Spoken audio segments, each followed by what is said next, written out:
On the side of a 6-lane highway, in front of the last freestanding house, I found a small child's dresser and I brought it home. This time, this time, this time, this time, this time to build, this time to build. It is covered in a paint that would look more appropriate on a sports car. And the drawers are at best broken, and at worst, they've been poorly repaired. I mean, I'm pretty sure that's a piece of duct tape holding it together. First things first, I'll put the mirror somewhere safe so I don't break it, and then I can begin working on the drawer. I start by removing the piece of wood that someone has just nailed over the damage, and I pull out the bottom of the drawer. Thought that this section of the drawer might be repairable without having to completely remove things, but even adding glue, it was such a small surface area that when I clamped it together, it kind of ended up just falling apart. So I add some heat to the joint to begin loosening the glue. With a few light taps from a hammer, it begins to come apart. And I can take them to the table saw and cut off the damaged section before gluing on a new piece of wood.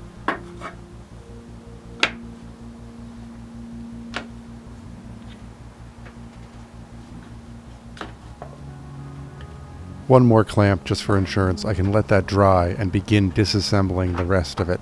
It's held on with screws from underneath, and I can clean off all the Ebola and other disgusting gunk that it was covered in and begin to strip the paint from the main body.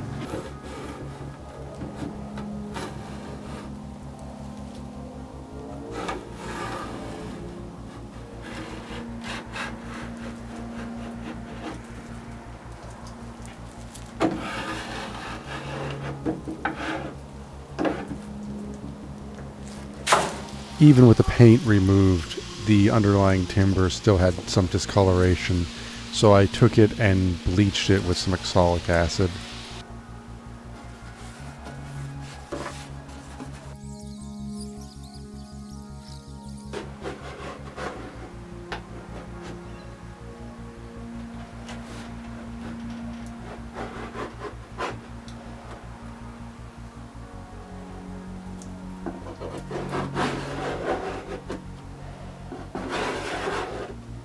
With the glue dry, I could go all in on fixing the drawers.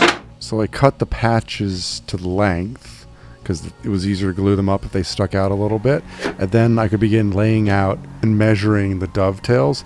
Now, I didn't really have the right tools for these, but I can tell you that they were 5/16 machine cut dovetails, and between calipers and angle gauge, a pull saw that isn't really up for the job, and a lot of fettling with the chisels, I was able to get them to fit, and only one of them looks like it was kind of a practice.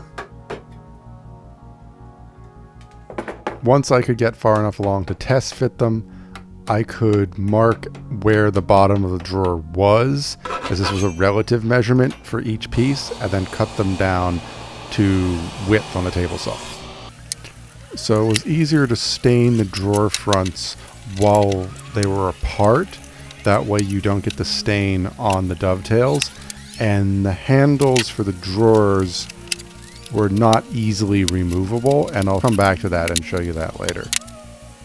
But with everything stained, I could begin to glue up the drawers.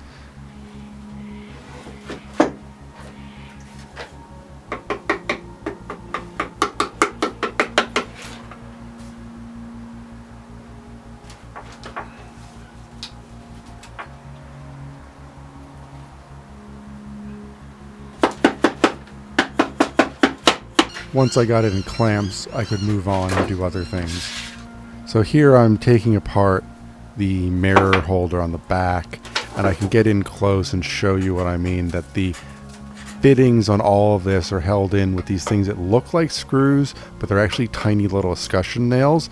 If you try and unscrew them, you end up breaking them, and if you try and pull them out, you often bend them and damage them. So with every piece pretty much stripped back and every piece re-stained, I could just go over it with a semi-gloss pre-catalyzed lacquer. And to make sure that this doesn't happen again, I wax every drawer and drawer slide until they're moving about as well as you can expect for a wood on wood.